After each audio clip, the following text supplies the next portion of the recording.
It's time, frankly, that the opposition summoned up the nerve to submit themselves to the judgment of our collective boss, which is the people of the UK. Now, in a few moments, polling stations across the United Kingdom will close, the voting will be over, and we'll be able to reveal the result of our exit poll. That's our first hint of the possible result. So, as Big Ben reaches 10 o'clock, we are standing by with the exit poll figures. Here they are.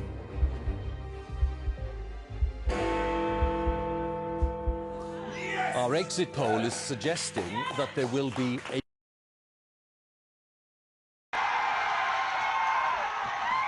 News, if you're just joining us here on election 2019 at 5:08 in the morning, is that the Conservatives are now past the finishing post. They have won a majority in this campaign, and that is the formal result for us.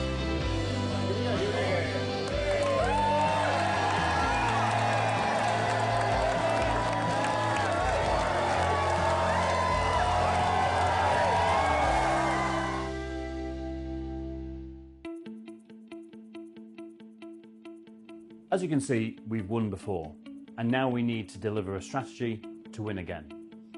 9 years ago, before I was a minister, and long before I became chairman, I was a 40-40 target seat MP.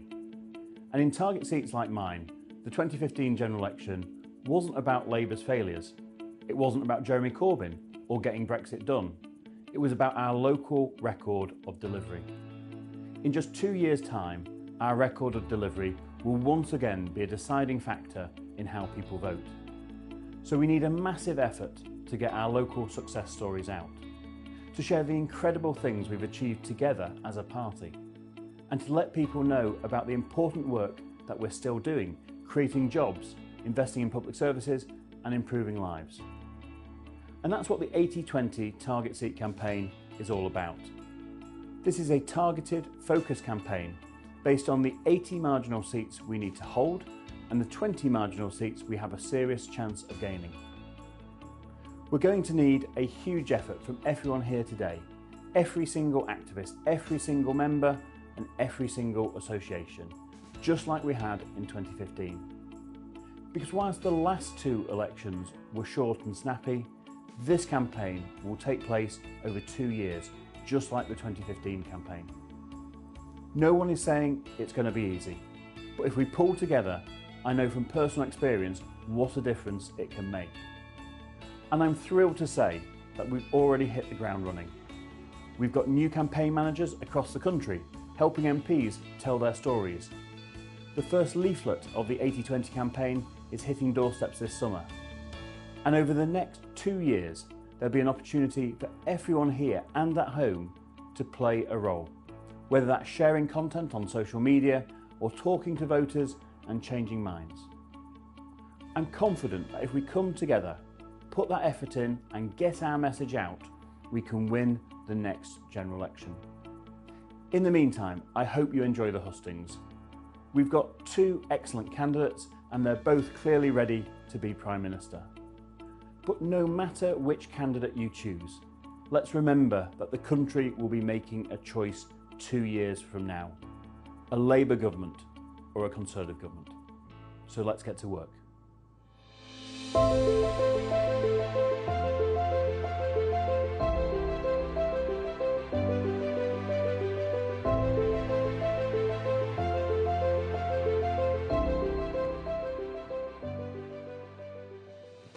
Hi, I'm James, the campaign manager for Bolsover. You probably know the seat because in 2019 we released Dennis Skinner, the beast of Bolsover, from his parliamentary chains and elected Mark Fletcher, the first ever Conservative to represent this constituency. I've worked with Mark since May this year, helping to spread his local success stories, highlight our levelling up actions and strengthen our vote. Now, we've already delivered over 32,000 leaflets and surveys, but I'm not slowing down because I've got big new targets to meet.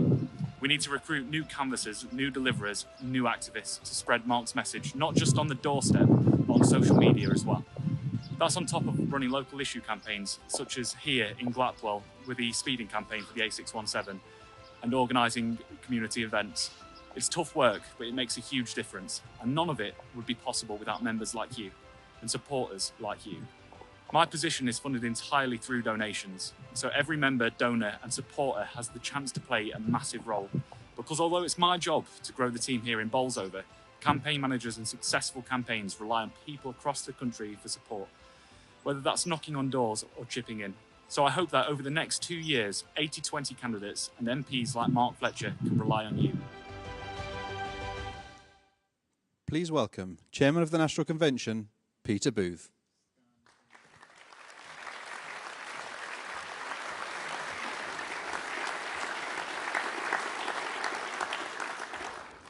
Good evening, Darlington.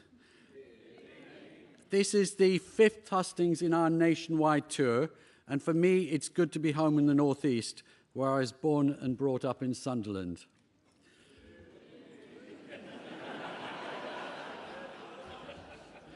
Thank you, everyone, for attending this evening. These hustings are for us, for the members of the Conservative Party, to take part in a great exercise of democracy where we get to choose our leader. No TV debates, just here tonight for you to ask questions. He or she will be announced on the 5th of September, and as with a party of government, will become Prime Minister very soon afterwards. As Ian Dale, who moderated many of the hustings in 2019, said, and I quote, "I found chairing the hustings a surprisingly positive experience. The members really put the two candidates through their paces and asked some very searching questions. So I ask you tonight to make your questions searching, to make them succinct, and to ask questions and not to make statements. One question each, please, so that more of the audience have an opportunity to grill our candidates." Both of our candidates have a duty and a desire to fulfill our 2019 manifesto. Their differences will be about how to go about achieving that in a very different world from 2019, post-Brexit, post-COVID, in uncertain times internationally, look at Ukraine and Taiwan, and where our union as a nation is being challenged. So I'm sure tonight that you'll want to test our candidates, to seek to establish their strengths, and to see who you think is best capable of running our great country. As we're all Conservatives here, I hope so, I know that you will be respectful of our two candidates and keep your questions positive. As you know, the ballot has opened. You can cast your vote online or by post. It's very easy to vote online, or you can choose traditional snail mail. And if you do post, then please remember to put a stamp on the envelope. You should receive your ballot paper by the 11th of August. And then, if you haven't, please contact your constituency chairman and we'll get it sorted out for you. My hope is that this evening will give you more clarity about how to cast that ballot. I hope you'll go away enthused and energised in your commitment to helping our great party win the next election. We need your support. Finally, I want to thank our Darlington chairman, Pauline Cully, down here, for all that you do. It's much appreciated, Pauline. And now, ladies and gentlemen, without further ado, let's get on with the show. Please welcome Andrew Stevenson, Chairman of the Conservative Party.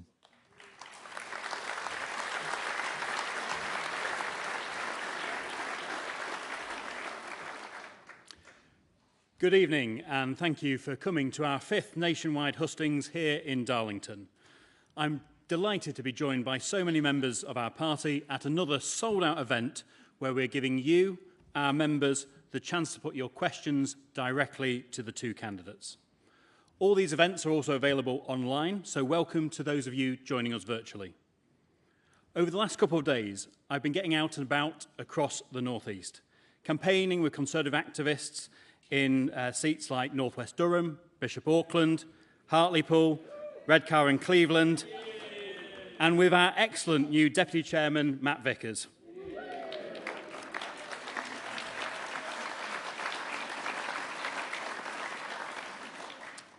These seats, alongside several others in the region, are key to our victory at the next general election. So it's been great to campaign alongside so many of our dedicated party members. We've all seen the incredibly strong slate of candidates we've had for this contest. Together, the most diverse range of candidates for any leadership election in British history. Labour would love to have a female leader, but we could be about to have our third female Prime Minister before they've had one.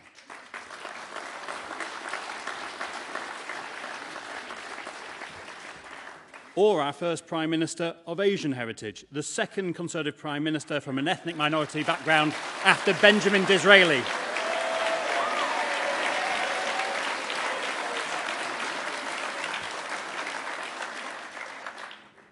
I'm staying neutral in this contest, as are all of our hard-working party staff.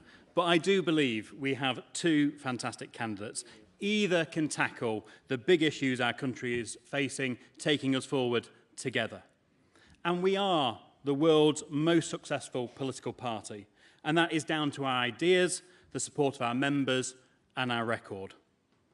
Our current Prime Minister, Boris Johnson, has shown that a Conservative government can rise to the challenges of today. Getting Brexit done, delivering the fastest vaccine rollout in Europe, protecting 14 million jobs during the pandemic, and leading the world in supporting Ukraine in standing up to Putin. That is a truly historic record which our next leader will build upon with the support of our members. Before we hear from each of our candidates, let us remember why a strong Conservative government is so important. The alternative is a Labour-led government, likely in coalition with the Liberal Democrats and the SNP, which would risk the integrity of our United Kingdom. Labour would have never got Brexit done. They voted against tax cuts for low-income families, they voted against more investment in our NHS, and they voted against protecting our borders and tackling the vile people smugglers.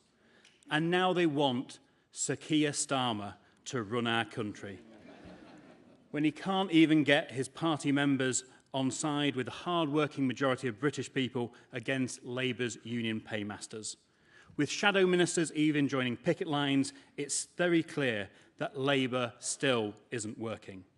Remember, when Labour last left government, they admitted there was no money left, and no Labour government has ever left office with unemployment lower than when they came to power. That is what is at stake. It is our next leader who will relentlessly continue to deliver for the British people, leading the way in standing up for our ideals and our partners on the world stage, uniting the country and this Conservative Party. I know you all want to hear from the two candidates to help you decide who to choose to lead our great party and our country. So, with no further ado, let me hand over to your host here in Darlington, Tom Newton-Dunn. Thank you. Thanks, Andrew.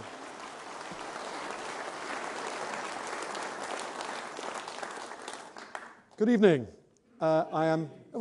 This is like pantomime already. Thank you very much. Oh, no, they won't. Oh, yes, they will. Briefly to introduce myself, folks, and I'm not going to give you a long speech. I promise you've already had two. My name is Tom Newton-Dunn. I've been a political journalist for most of my working life. 13 of those years I've been a political editor, so I've covered a few Tory leadership contests down the ages. You do them once every 3 years, so we'll be back here in 2025. I'm booking my hotel already. Well, it's you lot, not me. Oh, no, it isn't, and we'll go off again. I don't need to tell you how important the Red Wall is. Seats like Darlington, that last had Conservative MP in 1992. One young Michael Fallon defeated by one young Alan Milburn. It doesn't make all of us feel very old thinking about that. It's a fact to say that obviously Darlington turned blue in 2019, as did 55 or so others. If your party can't keep those Red Wall seats in 2024, where the next general election is, you won't hold on to power. I think that's a cast-iron fact of British politics now. You also don't need me to tell you this is not the leafy, prosperous South. There's some prosperous people up here. There are also some people in quite a bit of trouble. Two little statistics I just wanted to share with you. An opinion poll by More in Common last weekend found that across the UK, 33% say they're either struggling or not coping at all. In red wall areas across the Midlands and the North, like these, that number is 46%. The other statistic, utility bills alone are absorbing as much as 25% of households' pre-tax income in red wall areas. That, you also don't need me to tell you, is an awful lot. So I hope tonight this hustings will do a little bit differently than perhaps other hustings. We'll all ask, me and you, some very direct questions of the candidates, precisely how it is they're going to help those people in real trouble, not in September, not October, but right now. We'll get to all that and the fun we'll have with questions a bit later on, though. First, let's hear from the first campaign, Rishi Sunak's. Welcome, Angela Sterling.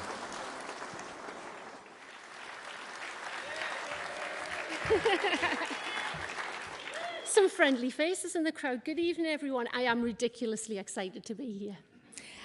So tonight I'm here to tell you a story. It's my story. And it starts with the fact that I had never voted Conservative before. I voted for myself. In the space of a year, I went from someone who had never before voted Conservative to an elected Conservative county councillor in a safe Labour ward. As part of the joint administration, we took power from Labour in County Durham for the first time in 102 years. Fantastic. So my story started with COVID. At the beginning of the pandemic, I was a small business owner, absolutely terrified of what was presenting itself in front of me. So I reached out to my local MP, Richard Holden. Yay! And Richard invited me to join Zoom conversations with other small business owners and, crucially, cabinet ministers. From the back of these conversations, the government bounce back loan was created. Now, because of one single loan, my franchise business, Lingo Tot, was safeguarded, as were the 60 businesses of my franchisees and 130 jobs. And all of that was thanks to Rishi Sunak.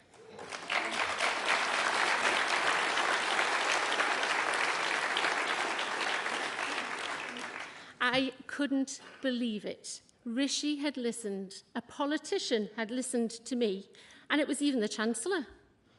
It was my very first positive political experience. Because as someone born and bred in the North East, I'm not hiding this accent, am I? As someone born and bred in the North East, we're just absolutely used to being ignored. We're sidelined again and again. And even when we had a Labour Prime Minister down the road in Sedgefield, what happened? Nothing. So, which politician has done more for the North East than anyone else? Rishi Sunak. From little things like coming and visiting my ward and meeting local businesses up in Delves Lane in concert, through to the immense amount of work done in Teesside, Rishi even dared to bring a whole government department up from London and bring it right here in Darlington. Right here in Darlington!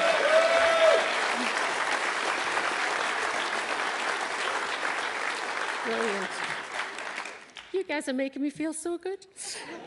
In 2019, the North East voted Conservative like never before.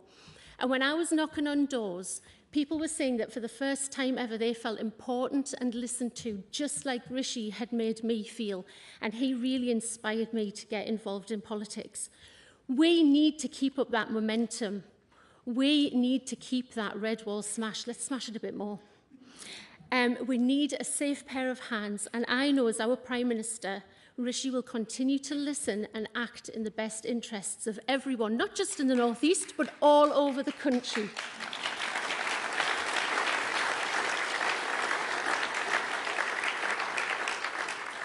Rishi has proven that he has all of the values and attributes needed to lead our great country.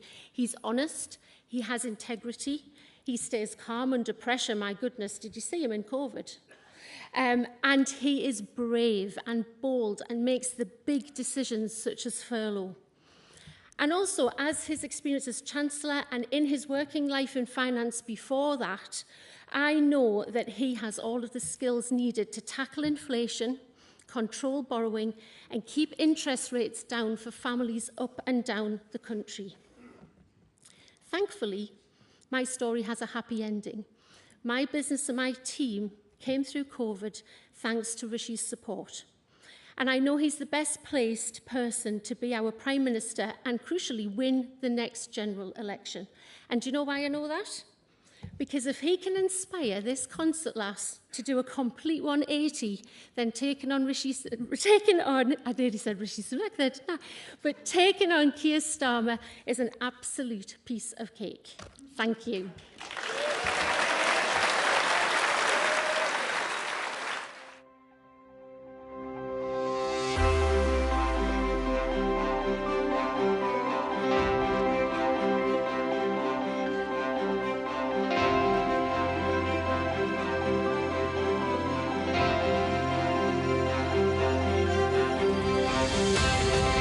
My values, traditional Conservative values, are clear. Hard work, patriotism, fairness, a love of family, pragmatism, but also an unshakable belief that we can build a better future. Rishi has been a fantastic friend to me and to Darlington. Who's committing to levelling up, not just in Teesside, but across the country as well, which is extremely important to me. Rishi, as Prime Minister, will know how to capitalise on the benefits of Brexit. Get it that our towns and villages need as much investment as our cities. Please welcome Rishi Sunak.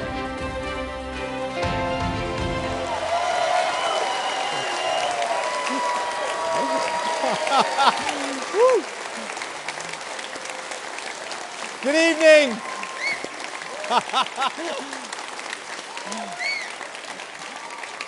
Good evening. Good evening, everyone. Gosh, it is fantastic to be with you here tonight, not least because for the first time in a long time, I've actually had a couple of nights' sleep in my own bed in Northallerton. It is so great to be home. So, funny enough, actually my parents are staying with us at the moment, and I realised I'd been campaigning a lot when last night I was talking to them and I started telling them that my dad was a GP and my mum ran the local chemist where I grew up. But just before we get going, I want to take a moment to celebrate the extraordinary success of our party, of all of you here in the North East. Because look at this. We've got Ben Houchin, re-elected. We've got members of Parliament in Bishop Auckland, in Blythe, in Sedgefield, in Stockton, in Darlington, in Redcar. We've got councillors everywhere. And for the first time in 100 years, we kicked Labour off Durham Council.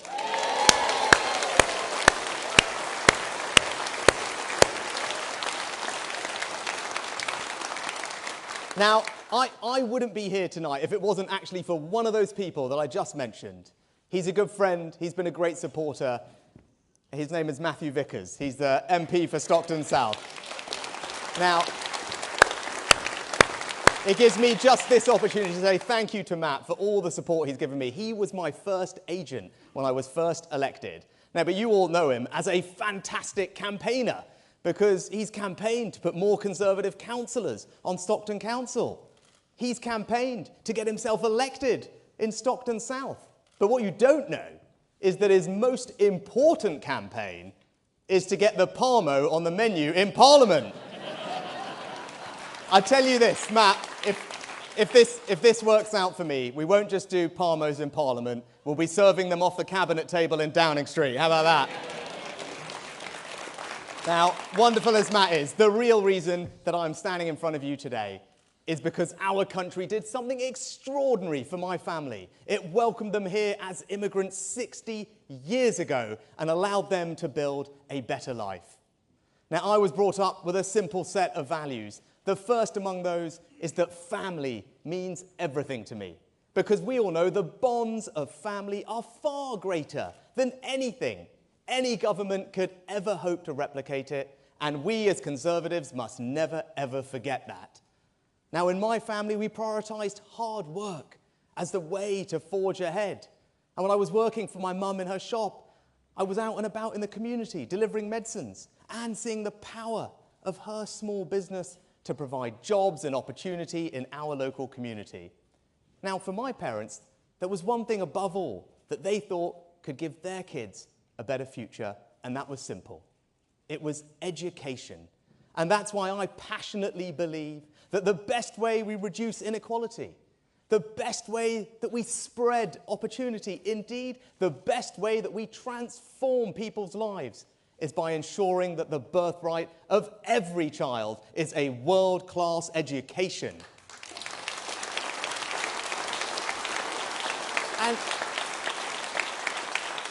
And that's not just about schools. It's not even, and especially not just about university. It's about fantastic apprenticeships and technical education, including the brand new, incredible technical institute we are putting right here in the Northeast.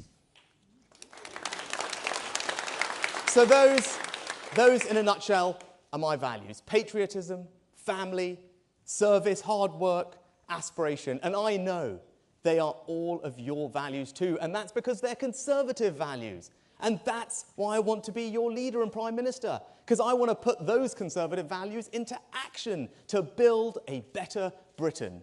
And just as our country allowed my family to provide opportunities for me, I want to do the same for everyone, for your children and grandchildren. Give them the same opportunities too.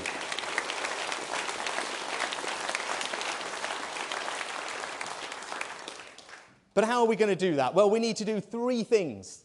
We need to restore trust. We need to rebuild the economy. And we need to reunite our country. Now, restoring trust starts by being honest. And as you can see in this leadership contest, I have not made my life easy with the things I am saying. But I believe that our country does face some real challenges. And I want to be straight with everyone about what they are and what is going to be required to fix them. Now, even though that's not easy, it is honest, and that, for me, is what leadership is all about. But in order to restore trust, we also have to deliver on the things that matter to people. That's why I've set out a radical plan to start reforming the NHS, so we can focus less on how much money we're putting into it and more on the quality of the healthcare we're getting out of it.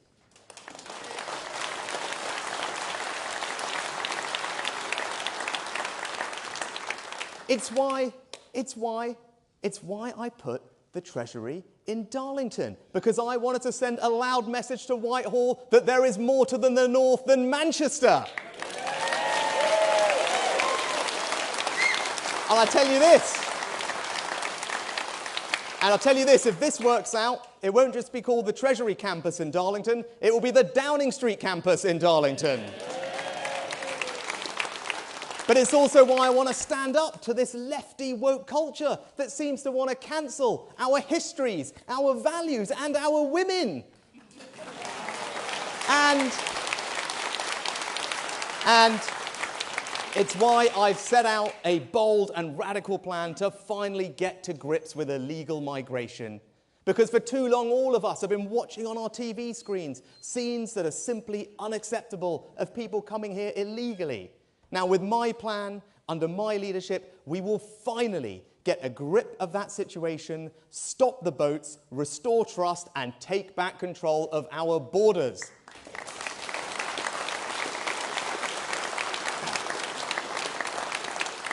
Now, when it comes to rebuilding the economy, I don't need to tell all of you what the number one challenge is. You know, and it's inflation.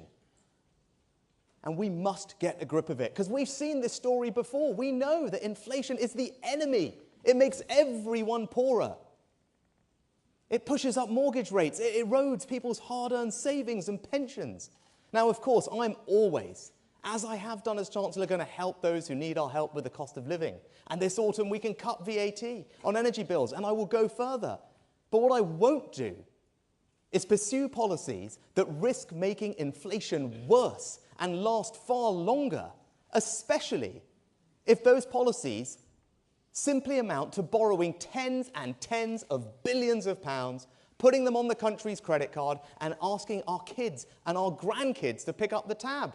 Because that's not right. It's not right. It's not responsible. It's not responsible, and it's certainly not conservative. But I am going to cut taxes. In this Parliament, for the first time in 16 years, we are going to cut income tax. Because as Conservatives, we need to make sure that hard work always pays. And I'm going to go on cutting income tax for years to come. But we're going to do that responsibly. We're going to do it by being tough on public spending and by growing our economy. And this autumn, I'm going to radically reform business taxes to actually cut those taxes for businesses that are doing the right thing. Businesses here in the northeast that are investing, expanding their manufacturing capacity, innovating to create new products and services, putting in advanced robotics and automation, because that's how you drive growth in a modern economy. But I'm also going to take advantage of our Brexit opportunities. Now, I know there's been some talk in this leadership contest, and I've been amused to discover or read that apparently I'm not a proper Brexiteer. Well, I tell you, I was proud to actually vote for Brexit in the first place.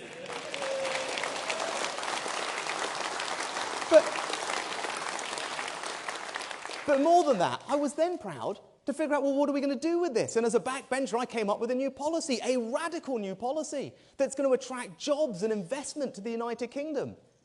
And then I went one further as Chancellor. I worked with Jacob Young, I worked with Ben Houchen, and we delivered it. And we put the biggest free port in the country right here in Teesside. And when I did my budget last year, do you know how I concluded my budget? I talked about and I talked about Teesside. I talked about what we were doing here. I talked about the jobs we were creating, the investment we were attracting, the innovation that was happening in vaccine manufacturing, in the new renewable industries of the future. And I said, I wanted to deliver that same energy and optimism that we are doing here across the United Kingdom. And if you give me the chance, that's exactly what I will do, because where the North East leads, the rest of the country will follow.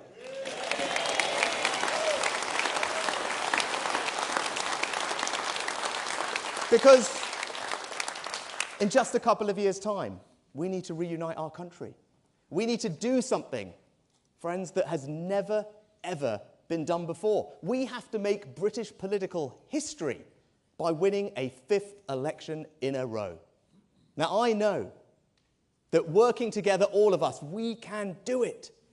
But it's going to require us to appeal to swing voters everywhere, in the north, in the south, Remain areas, Brexit areas, rural areas, urban areas, Labour areas, Liberal areas, Wales and Scotland. And I passionately believe, and all the evidence supports, that I am the candidate that gives our party the best opportunity of beating Labour and ensuring Keir Starmer never walks through the door of 10 Downing Street.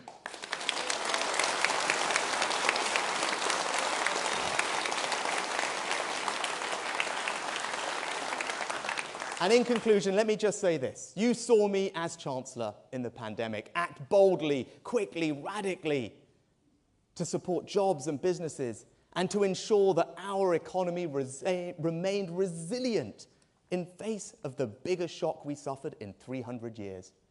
Well, I will bring that same sense of urgency and grip to every other challenge that government faces to build the better Britain that I talked about, where our kids can walk safely on the streets at night, where our schools and apprenticeships are the envy of the world and providing opportunity for our young people, where our NHS is reformed and efficient and there for us when we need, where our economy is like Teesside, creating jobs and prosperity in every part of the country.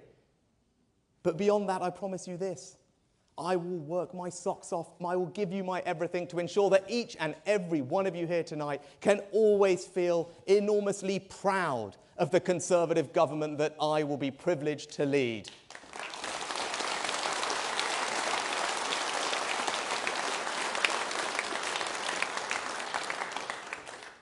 Seven years ago, I stood in front of a group of people in Richmond in North Yorkshire and asked them to select me as their candidate. And they did me and many of them are here tonight. And I am so grateful for the love, the kindness, the support, humbly, for your support, not just to be your next party leader, but also the next Prime Minister of our great country. Thank you very much.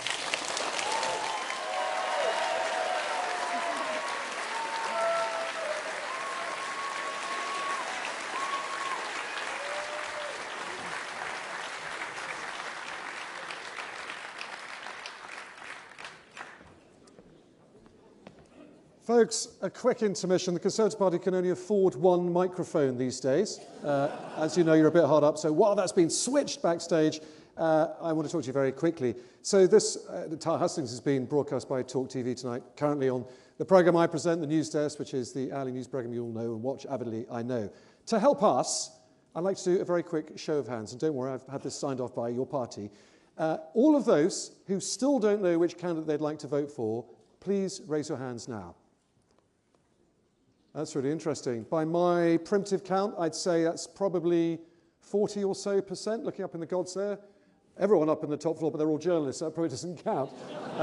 Wise people like me, we don't choose. That's really interesting. Thank you. Around 43% still undecided. We hope tonight obviously helps. Without further ado, let's move on now to the Liz Truss campaign. Please welcome Anne-Marie Trevelyan.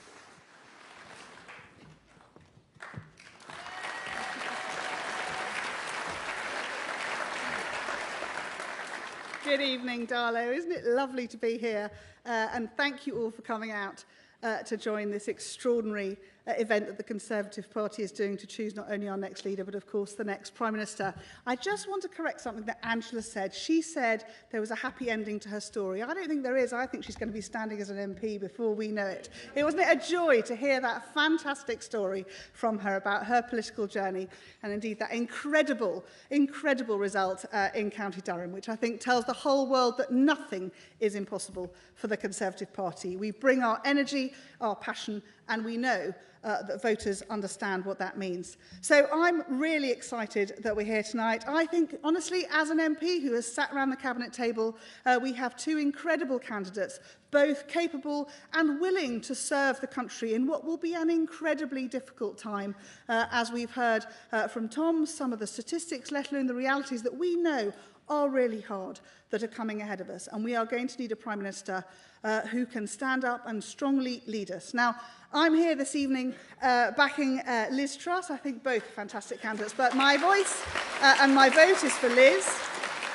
And I'm going to tell you why in as short a time as I can, because I'm getting shouted at by Tom Newton-Dunn, an experience that we as politicians get quite a lot from our journalist friends. There are three reasons. I call it Liz's ABC. She's incredibly ambitious for our country. She is bold in the way she takes decisions, and she is confident in her energies to give the country what it needs. Just to expand on that a little bit, I have watched her drive forwards policies. Let's take the Northern Ireland Protocol challenge. Incredibly difficult. She has been ambitious and determined in making sure that we hold our union together. The UK's most important job, the UK government must ensure our union is secure. And Liz has taken on that challenge and driven through the Northern Ireland Protocol bill to make sure that our union will be secure. Incredibly brave and very, very impressive. She's also incredibly bold. Let's be fair, who wants to go and face Defence Minister Lavrov in Russia and come away in one piece? That is no mean feat, not only because of the challenges of being Foreign Secretary and having to travel in this incredibly difficult war-torn time where Russia has invaded a sovereign democratic country, but because she has known and led the charge across the world to say we must be bold and we must stand up for democracy. We must stand alongside those who are willing to fight and watch their sons and daughters die to defend democracy. She has been incredibly bold. She has taken on detractors across the world and led the UK charge to do that. I am incredibly proud of her. I've sat and watched her day in, day out battle that one across the world.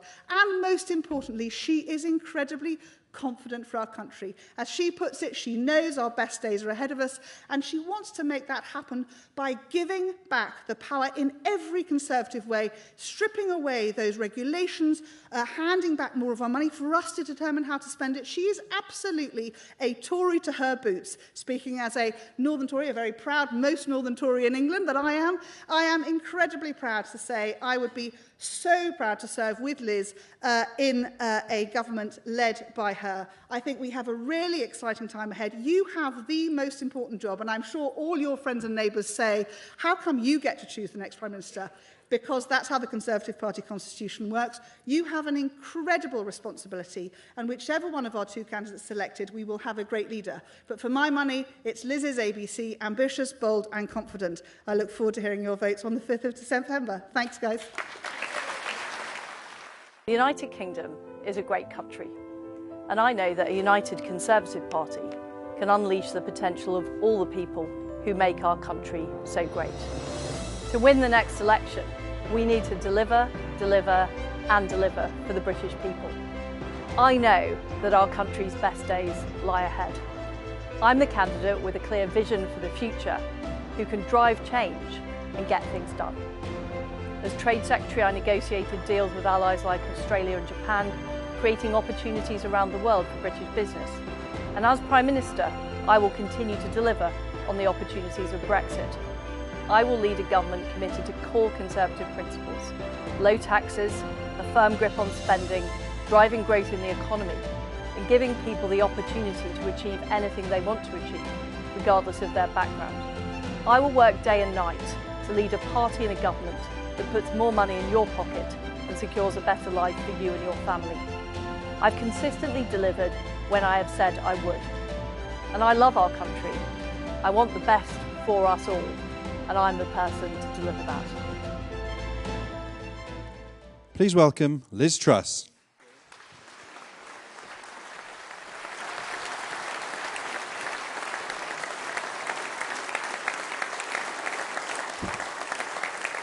Hi everybody, it's fantastic to be here tonight in Darlington. I remember back in 2017 when Ben Houchen and Simon Clarke got elected. And I could see that we made a crack in the red wall. But 2019 was a massive demolition job. We got Bishop Auckland. We won here in Darlington. We took Darlington back. And we also got to the Labour heartland of Sedgefield, Tony Blair's constituency. And as Blair himself would say, things can only get better. And if you select me to be your Prime Minister, I will work to take new seats in the North East. Wansbeck, I will work to take Sunderland, and I will work to win big. And I know we can do it. Now, I'm not somebody from a traditional Conservative background. I grew up in Paisley in Scotland and in Leeds, and I went to a comprehensive school.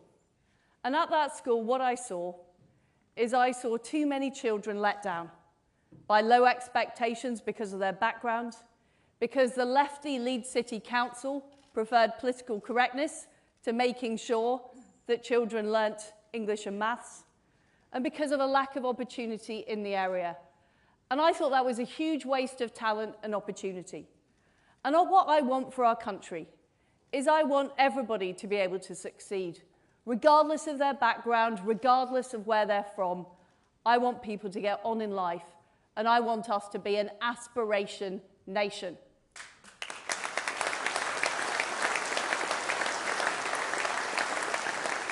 But I think that we know that we face difficult economic times. We've got the aftermath of the COVID pandemic. We've got the appalling war being perpetrated by Vladimir Putin in Ukraine. And I'm afraid to say that over the last 2 decades in the UK, we've seen relatively low growth. So now is not the time for business as usual. We need to do things differently. And that's what I would do. I would have a bold plan for growth. First of all, we need to get those EU laws off the statute books by the end of 2023. Whether that's the procurement laws that tell government and companies what to do, whether it's our investment rules, and we need to unlock huge swathes of investment into parts of our country like the North East, into the steel industry, into the tech industry, into the new gigafactory in Blythe. That's what we need to do. But we also need to lower taxes. I didn't agree with raising national insurance. We promised not to do it in our manifesto. And we need to help those people who are struggling with the cost of living. I would also have an immediate moratorium on the green energy levy to cut people's fuel bills. And I can promise you I would do that as Prime Minister from day one. I'd also keep corporation tax low, because if we raise corporation tax to the same level it is in France and 10 points higher than Ireland, we're not going to attract the growth, we're not going to attract the investment, and I'm afraid to say our country is more likely to go into a recession. We need to get the economy growing. And I believe, as Conservatives, we need to be on the side of small businesses. We need to be on the side of the self-employed. We need to be on the side of people who work hard and do the right thing. And we need to enable people to keep more of their own money. Those are Conservative principles.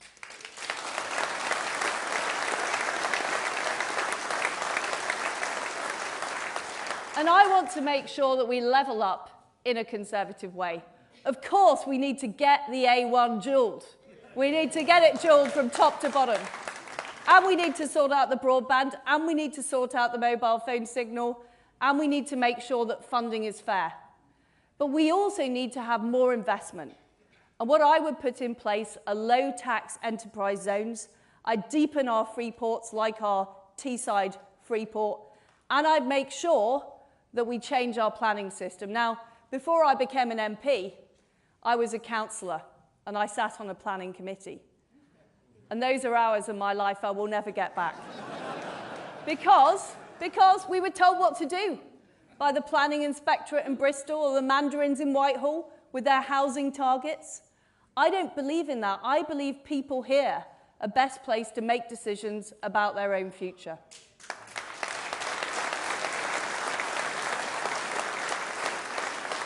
And I will back our farmers. I'm proud that I'm being supported in this campaign by the former president of the National Farmers Union, Mayrig Raymond, who I worked with at DEFRA. And he knows that I'm somebody who wants to see farmers producing food, not filling in forms, not doing red tape, not filling fields with paraphernalia like solar farms. What we want is crops and we want livestock. And I know the food produced in this part of the country is fantastic, and I want to see more of it.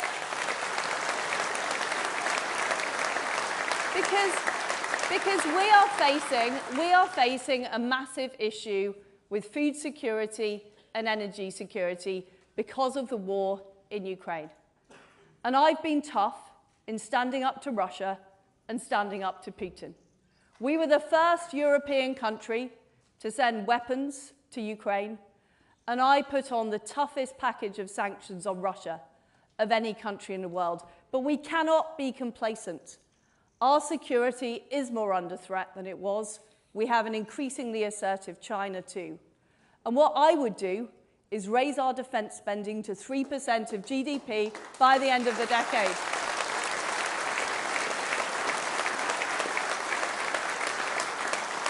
And earlier today, I visited a defence manufacturer in Huddersfield, and its businesses across the north of England, right across our country, that will benefit from increased spending on defence.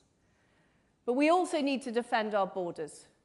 And we know that appalling people traffickers are creating terrible illegal immigration across the English Channel. I worked with Priti Patel on the Rwanda scheme. It is the right scheme, but we need to expand it to more countries, and we also need to legislate to make sure the British Bill of Rights cannot be overruled by the ECHR. And we are able to control our own borders. And I'm proud that we've stood up for freedom and democracy, and we've led the free world in backing Ukraine. And in fact, there is a street in Kyiv now named after Boris Johnson. That is fantastic. And he has shown huge leadership. But as well as freedom and democracy overseas, we also need it here in Britain. And I'm a straight-talking Yorkshire woman. I know that a woman is a woman. Now, I can see people in Darlington understand that, but believe me, there are some people in Whitehall that don't. And what I will make sure is that our single-sex spaces are protected, that domestic violence shelters are protected, and we are standing up for women's rights.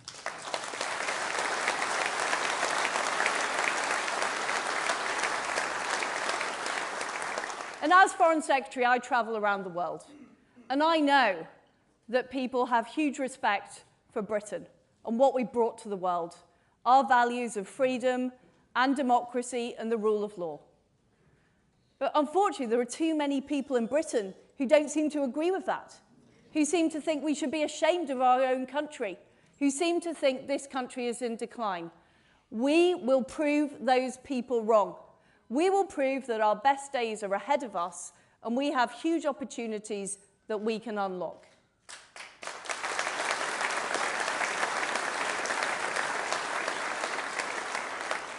And as Prime Minister, I'm somebody who will deliver. Now, I delivered at the Department of Trade. I delivered dozens of trade deals. Even though people said it couldn't be done, that we couldn't get better deals than the EU, we got better deals and we got more deals than the EU. And I also made sure that our trade negotiators were based in the Department of International Trade here in Darlington. So that the needs of industry in this area can be represented in the deals we're negotiating. At the Foreign Office, I created the new sanctions regime in record time. And I also put through the Northern Ireland Protocol Bill to restore the Belfast Good Friday Agreement. And lots of people in Whitehall didn't like that. It wasn't popular. People didn't want to upset the EU, but I got it done. And I got it into Parliament, and I got it through Parliament. Because, ladies and gentlemen, I'm not somebody who is prepared to take no for an answer. I will deliver what people want us to deliver, and I will deliver it within 2 years so we can win the next election and so we can beat Keir Starmer, who is yet another North London Labour leader who doesn't understand the people of this country. He doesn't understand aspiration. He doesn't understand why people voted Conservative here in Darlington or across the North East. And we will deliver. We will deliver jobs, we'll deliver growth, and we'll deliver opportunities. And we will help people with the cost of living crisis. And we will help people earn more and succeed. And we will give people more of their own money so they can invest in their own future. And we will most of all be proud to be Conservatives, because that's why people voted for us, not because they wanted the Labour Party, but they wanted a strong Conservative government that delivers for every part of this country, and particularly here in the northeast of England. Thank you very much. Thank you. Thank you.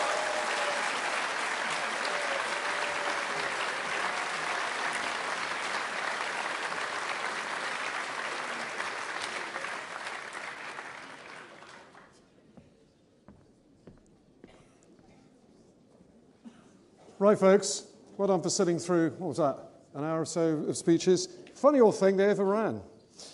Who'd have thought politicians can speak? Here's the fun part. We all get to ask some questions.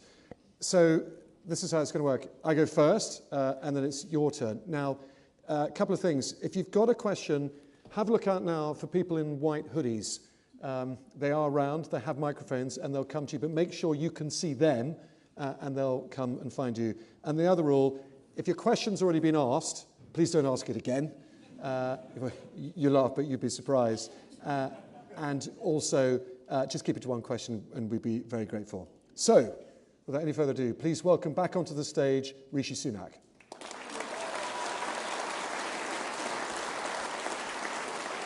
Hello, hello. How are you? Very good to see you. Right. Rishi, welcome back. Thanks for having me. Every poll out there says Liz Truss is going to beat you by a margin of 2-1. Why are you so far behind?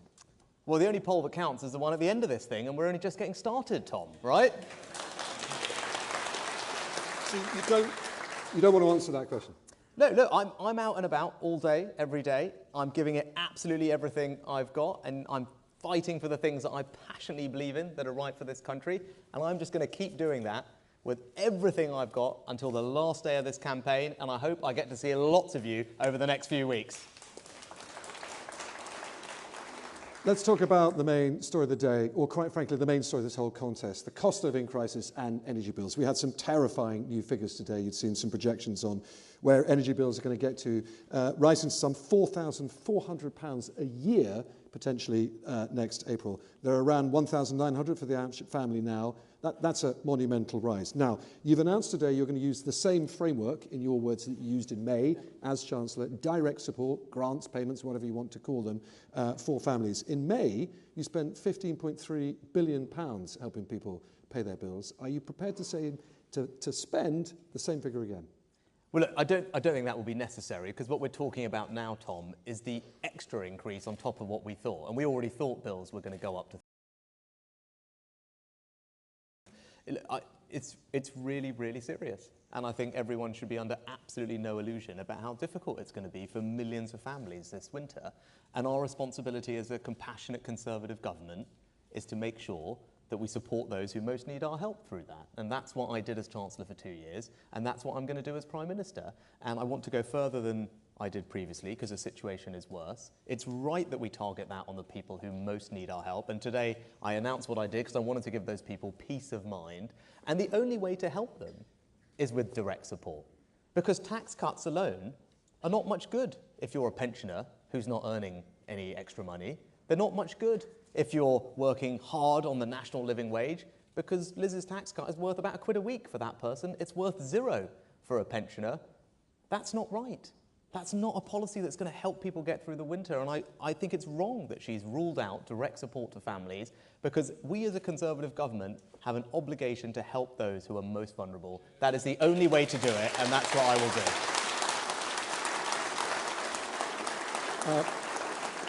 Believe me, I'll have a few questions for Liz as well on this one. But I just want to clarify, in May you spent £400 per household, free money, rich or poor, to help them pay those bills no matter what their income is. That's the sort of thing you'll do again? No, because I think what we need to do is target our support for the most vulnerable. So what I announced... Every household, no matter how rich or poor, won't necessarily get free money this time. No, because what I want to do, first of all, is cut VAT on energy bills, because that's one of the levers that we have. It's a Brexit opportunity, which we can deliver, and that provides some support to everybody. But where we need to go further is particularly for the most vulnerable households. Look, and we're lucky. There'll be lots of us here in this room tonight for whom, look, it's going to be difficult, but it's manageable, right? Or it means you go without the luxuries, the extra things in life. But there are millions of families for whom it is simply not possible, no matter how hard they work, to come up with that kind of cash. And that's why our support should be targeted not on massive tax cuts for very wealthy people, but should be targeted on helping the people who most need it. And if we don't do that, I can tell you, not only will millions of people suffer, we will get absolutely hammered when it comes to an election. The British people will not forgive us for not doing that.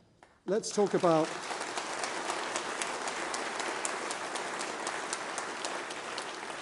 Let's talk about how you're going to pay for this. I mean, I think we agree we're in the billions here, don't we? Now, you've come up with efficiency savings. Now, that to journalists like me means, quite frankly, you've got no idea how you can pay. Efficiency savings, you can save 5 million, 10 million.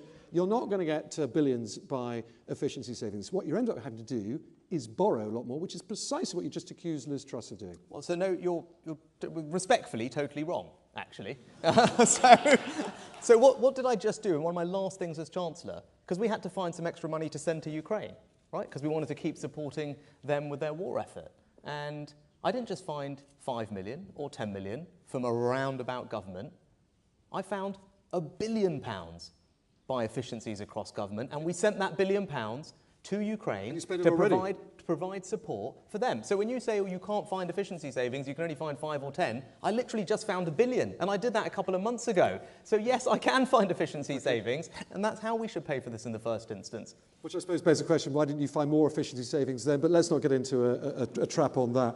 Well, because what we needed to send them was about £1 billion, and I found £1 billion. Because, look, it's really important that we continue supporting Ukraine in their efforts against Russia. I think it's something that we're probably all very proud of in this room, right?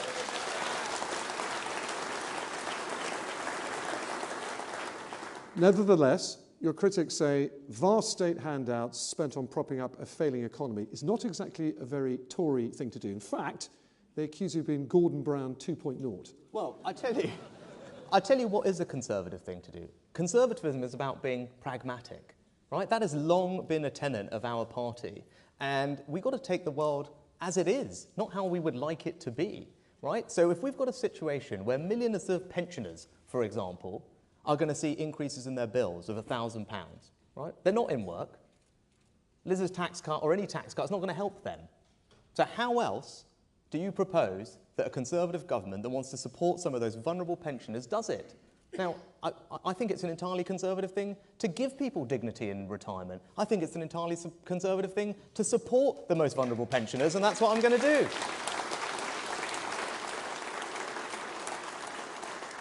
Now, the Director General of the CBI, Tony Danker, a man who you will know, has joined, I have to say, very loud calls across government, across party lines today to ask you, Liz Truss, and Boris Johnson to get together in a room and decide exactly what this sort of targeted help should be for people, not on the 6th of September, right now, because you just simply don't have 4 weeks to spare. Are you prepared to do that? Well, of course I'm happy to do that. But as you can see, we're in the midst of a leadership contest where the answer to that very question is at stake, right? So get into a room and sort it out. That you are prepared to do that? You'd like to do that? I'm looking at our party chairman. I'm not sure how we'd feel about curtailing this process. I'm not sure how all the rest of you would be. It's simply getting in a room and agreeing about it. Hang on, we are actually having this debate, Tom, because it's an important debate to have. Because you're going to hear one point of view from me about how I think we need to do it this autumn and winter. I believe it is the only way to do this, to actually help the people who need our help. And then in 15 minutes' time, you're going to hear a completely different approach, right? And the question is, if you only want to help these people with tax cuts, I'm struggling to see how it's possible. Right. So we can get in a room all you want, but at the end of the day, that policy is not going to work. So if you can get Liz to change her mind on that when she talks to you, I'm very happy to get in the room and we can hammer this out.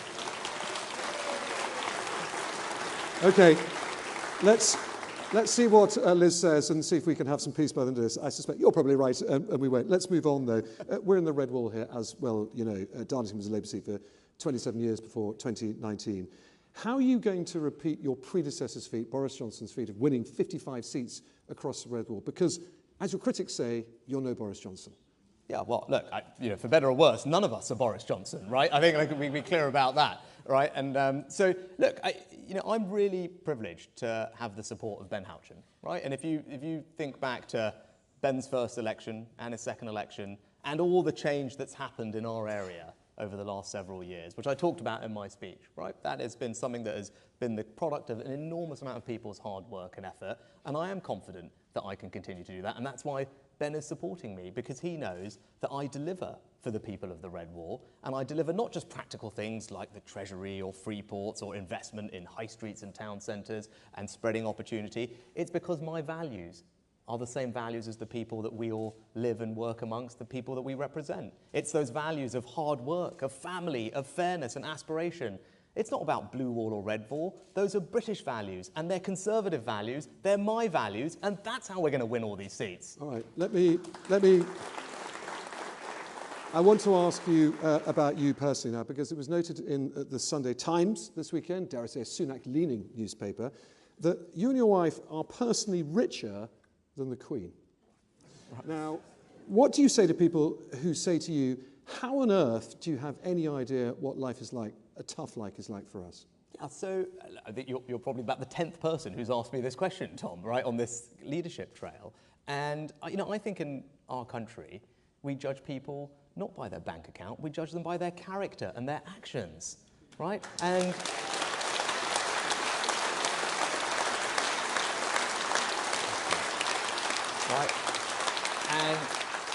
And yes, I'm really fortunate to be in the situation I'm in now, but I wasn't born like this, right? My parents worked really hard to provide me with all these opportunities. I'm not going to apologise for what they did for me. And in fact, that's why I want to do this job, because I want to provide those opportunities for everyone else. That's what Conservative governments do.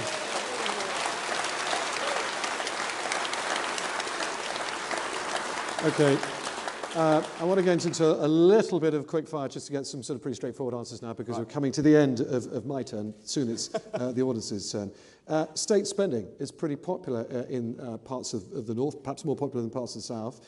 I wanted to ask you, public services are going to be hit really hard by inflation. 13% hits the NHS and schools just as much as it does individuals. So are you prepared to keep NHS spending, real terms, where it is now? The NHS spending is fine where it is, and what we need out of the NHS is more reform, more efficiency. That's what I'm going to deliver. The important question here is you're going to have to spend 13% more on the NHS to keep it the same budget real terms now. I think you just said you're prepared to do that. No, I'm not prepared to do that. The number is also not right. But in any case, I did something very difficult as Chancellor. Well, this is the quick fire. No, well, this is a really important question because it's the most important public service, right? And it's a thing that everyone does rely on, and it's not working as well as it should right now, right? Now, I did something difficult, which was getting some more funding into both the NHS and social care, which for too long has been the poor cousin of the NHS. We need to fix that. But we're Conservatives in this room. It's not just about putting the money in. I did do that because it was the right thing to do. Whether it was popular or not is a separate thing. But now we've got to move on to reforming and getting the efficiency out of it. Now, I've got a bold plan to do that. I'm sure we'll talk about it in the Q&A, but it means being radical. It means being tough on the things that we were too scared to confront, like missed appointments, which I want to clamp down on. But that's what we're going to do to get better performance out of the NHS. That's what Conservative governments deliver, and that's what we need to do if we're going to get people's taxes down. Okay. And that's what we want to do, right? Okay, now the real quickfire starts. This should be a bit easier for you. Should the parliamentary inquiry into whether Boris Johnson misled Parliament continue? I mean, absolutely. The MPs who are on that panel will make the right decisions for all of that, and I fully support them. You're an MP. Do you want to continue? The privileged committee should make all those right decisions. That's why we have a parliamentary. It's not a government decision, and there's an important distinction, right? Because Parliament is its own entity. There are independent MPs who are on there who will make all the right decisions. But look, as a general question, I think trust and integrity and decency in politics is really important. And as Prime Minister, that's what I want to bring back to governing. Just on Boris Johnson. This is really straightforward. Is Boris Johnson's downfall his own fault or someone else's? His own. Okay, there's quick fire. It's an answer. Powerhouse Rail.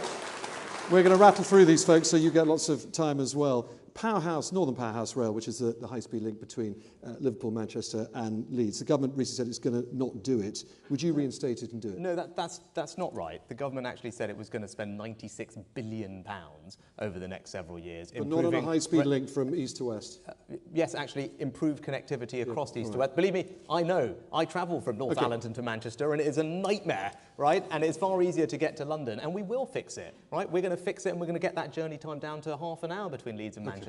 We're going to connect up all the towns and cities of the north. I was proud to do that as Chancellor, and as a Conservative government, for the first time, people are recognising, gosh, these guys are investing in the north, they get it, and as Prime Minister, I'm going to carry on doing exactly that. You won't change the current government plan on it, though? No. Okay. If you lose this contest, and you're invited to serve in a Liz Truss cabinet, will you? Yes. In any job? Yes. Okay, that's great. That really was a quick fire, thank you. Tom, you know, it's not the first time these questions have been asked, right? It might be the first time this audience has heard them. Finally, and I'm going to ask this of Liz Truss too, and then it's the audience's turn. Your predecessor's personal failings is one of the main reasons why we're here. Is there anything you've done in your past life that could one day embarrass your government? Or is every Prime Minister entitled to a past? Oh, gosh, well, I mean, everyone has a past, right? I mean, I think, and look, mine, everyone knows about. I've been in a serious, significant job in the public eye for the last 2 years. So, and look, the most embarrassing thing that's happened to me is I've, struggled to pay for the petrol in a car that wasn't my own, right? So I think you all know about that, right? And since then, someone's taught me how to use that contactless machine. And I tell you, it's an amazing modern marvel, this technology these days. Some debate about whether that car was really yours as well. But well, I said it wasn't mine. Yeah, no. It's even doubly embarrassing, right?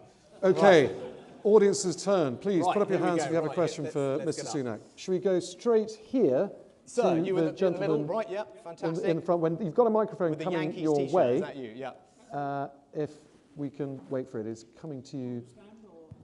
Whichever you'd like to do, sir. Hi, Rishi. Hi. My name's Alan. Alan? Yeah, Alan. Nice to see you, Right. Something bugged me for the last 3 weeks about something you said. and I want to read it out to you and see if you stand by it, or whether you want to slightly alter it, or we'll see. As soon as you were elected to be one of the two candidates, you came out and said these words: "I believe I am the only candidate that is capable of beating Keir Starmer." Do you stand by that? Just give us a proper answer, please. Do you stand by that? This is what you said. You've said it a few times, and that's bugged me. So I want to know. And the other thing was, can you remember, I don't know if it was Shakespeare or Heseltine, said, "He who wields the dagger will never inherit the crown." Are you aware of that? Okay, so let's do both of those, right? So, that's all right. No, that's all right. That's right. You're fully entitled to ask questions, sir, and Tom asked question, right? So, yeah, you're asking why I resigned. Yes, it was really sad. I was sad I had to resign, actually. I was sad I resigned. But actually, you are totally, and respectfully, you are simply wrong to say that I wielded the dagger, because you know what? It wasn't just me who felt that enough was enough. The government was on the wrong side of yet another ethical decision.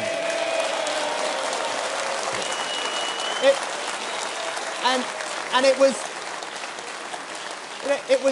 60 other members of Parliament also thought that enough was enough, because we wanted to change things, and that's why we're here. And yes, the simple answer to that question is yes, I am the person who can beat Keir Starmer. That's why I'm standing here tonight.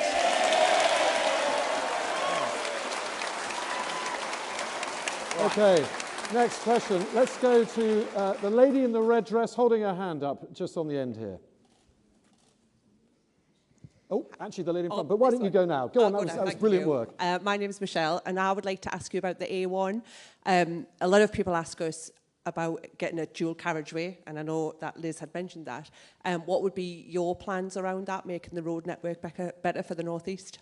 Yes. So look, I know it's something that's really important. It's something we put in our manifesto, and it's something as Chancellor I, in theory, signed off on the funding for. But I know recently there's been some issue, and the Transport Secretary is having another look at those plans.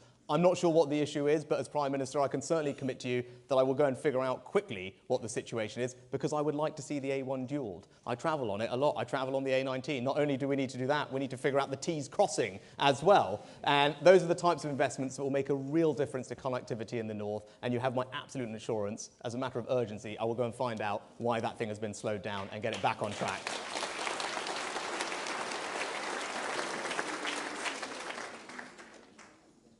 Hello.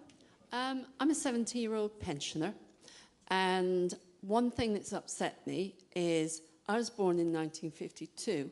You changed all the pension rates for 1950 if you're born 53 and after. I've paid all my stamps, and I receive less money every month than someone who was born from 53 onwards. I don't think that's right. I think all pensioners have got the same cost of living, and if you've paid all your stamps, why should that be different? Right, well, and ma'am, are you talking about the WASPy situation, as it's called, or something different? Just the fact that you got less money when they changed all the rules on the pension. If it's the WASPy situation, all I can say is, look, that's a process which I know has been really difficult for millions of women. It's been through various arbitrations and courts and things. It's any pensioner.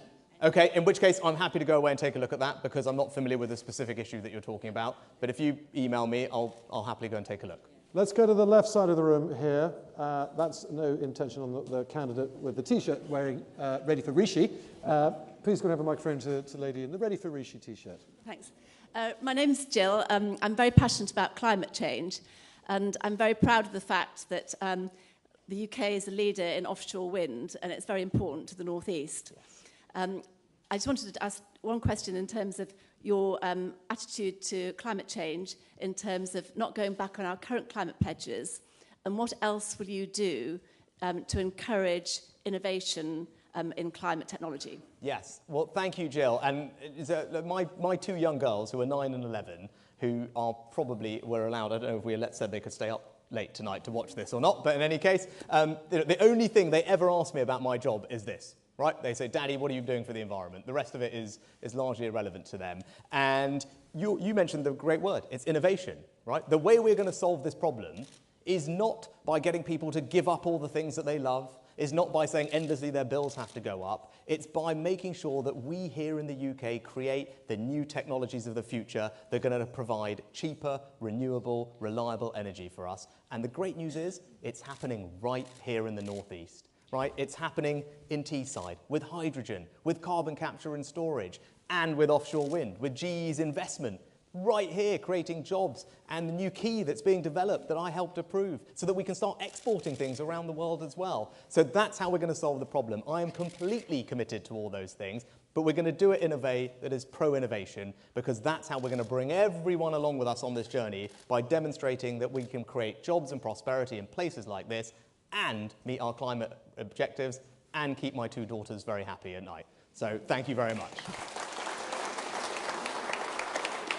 Shall we go to the gentleman with his hand raised wearing a white shirt, grey-haired glasses? That's the gentleman, just needs a microphone. Also sitting on the left, but again, no reflection on his politics. Yeah, hi, Rishak.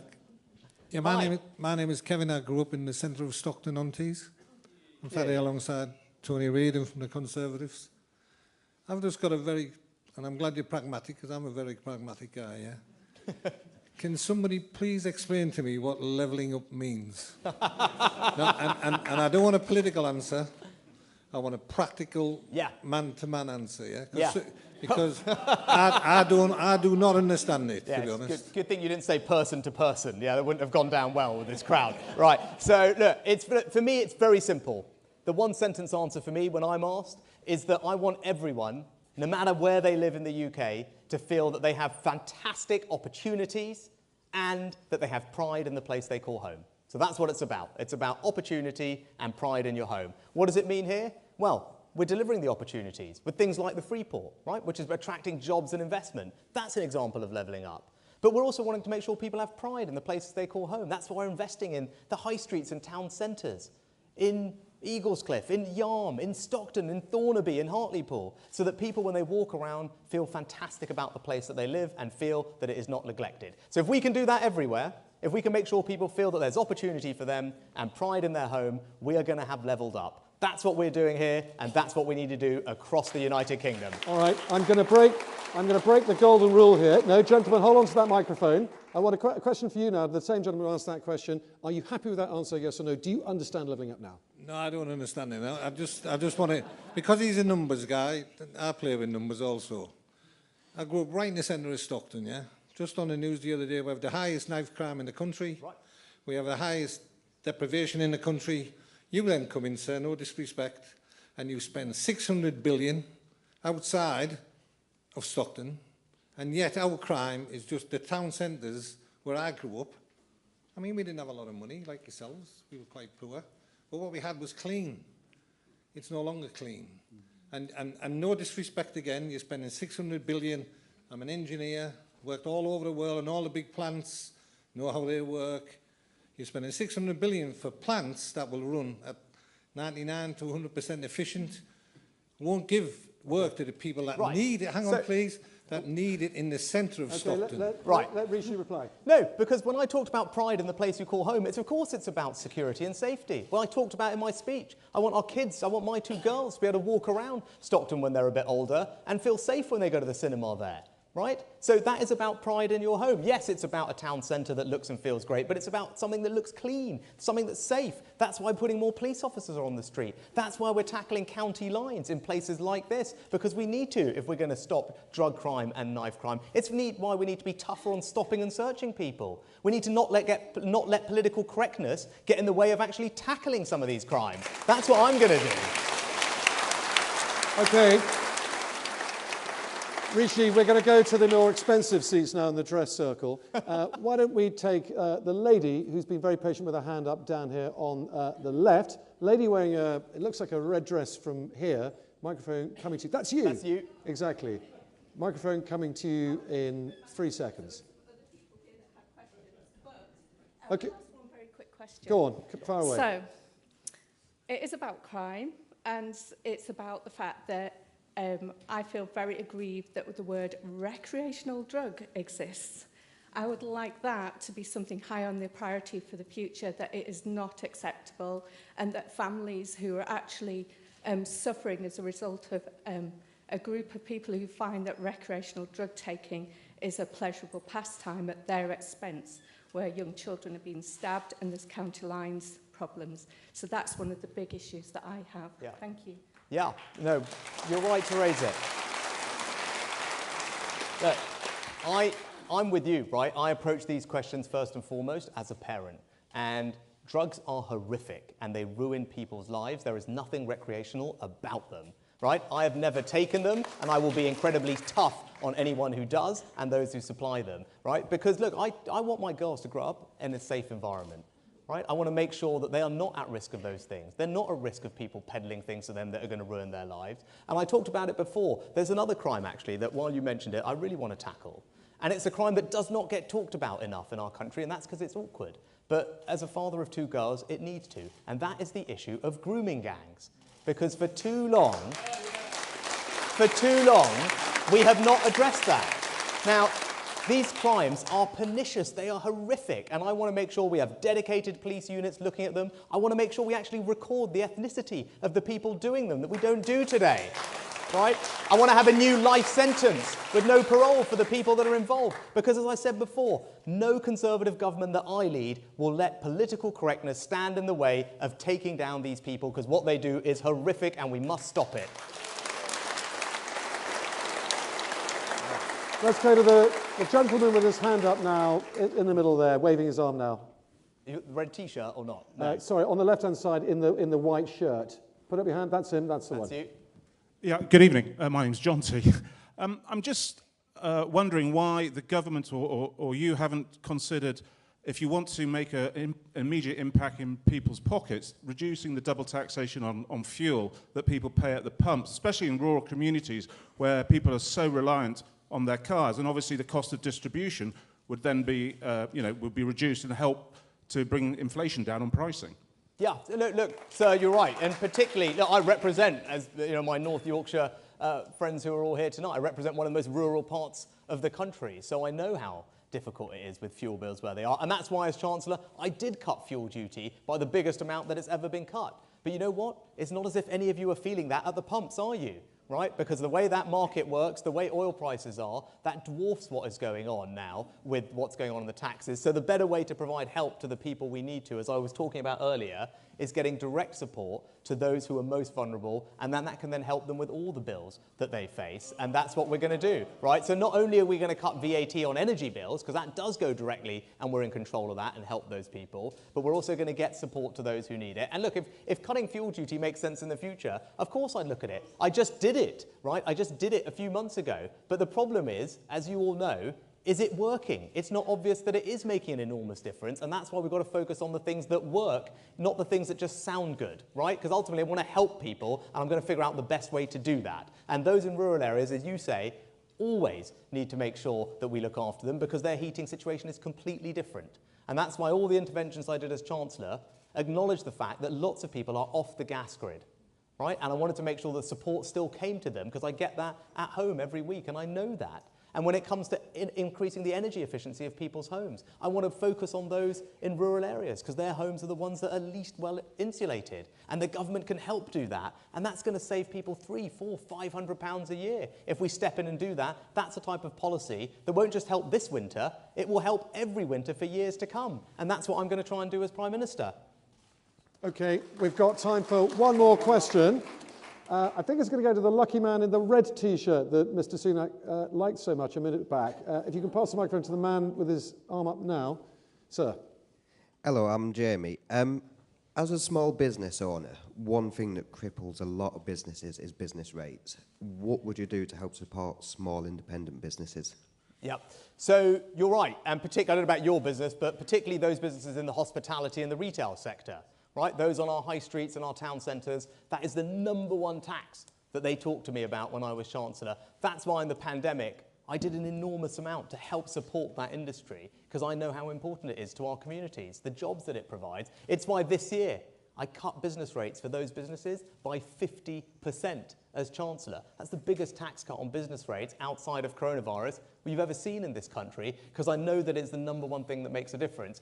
This autumn in the budget, we will do the same, right? And that's what I've said, because the tax cut we've put in place is just for this year, And in the autumn, we will need to set in place the business rates for the next few years. And the top of my mind is always going to be supporting our high streets and town centres, because they are the beating hearts of all our communities, all our market towns, all our villages, everything. They need our support. It's a Conservative thing to do to make sure our communities are strong. The best way to help them is through business rates. That's what I did as Chancellor, and that's what I'll do as Prime Minister. And that is it. Rishi Sunak, thank you very much. Thanks very much. Thank you for Tom. talking to me. Thank you for talking to them. Thanks Rishi very much. Sunak.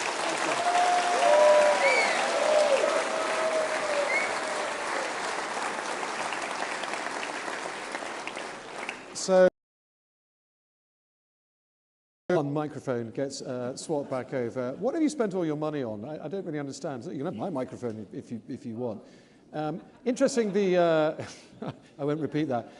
There's a lot of Rishi T-shirts, a lot of Rishi placards. Just out of my own interest, where's all there's a Truss T-shirt. There's some Truss people. They're there. They're everywhere. They're popping up. Good. In which case, with no further ado, here is Liz Truss.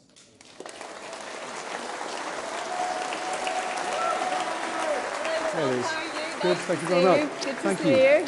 Thank you. Take a seat. Liz, welcome to the stage.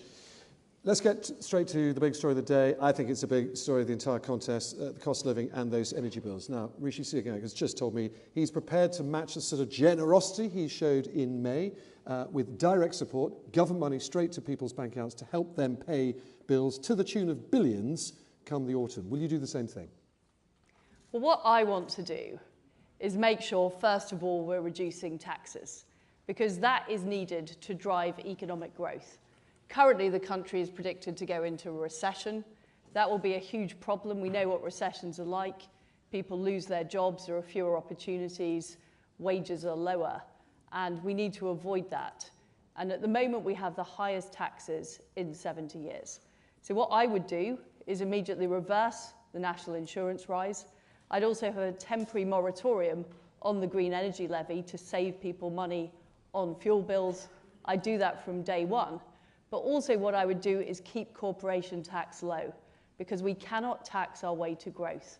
And I believe in conservative economics. I believe in a growing economy, and a growing economy actually brings in more tax revenue in the future. So that's a really fundamental principle for me. Now, we are facing great difficulties with energy. And I understand people are struggling with their bills on fuel and food. But the first thing we should do as Conservatives is help people have more of their own money. What I don't support is taking money off people in tax and then giving it back to them in handouts. That to me is Gordon Brown economics. And, you know, frankly, we had years of that under Labour, and what we got was a slow growth economy. And we didn't get the opportunities, we didn't get the enterprises, we didn't get the new jobs in places like Darlington, which is one of the reasons people voted Conservative. They voted Conservative because they want to see enterprise, they want to see new opportunities.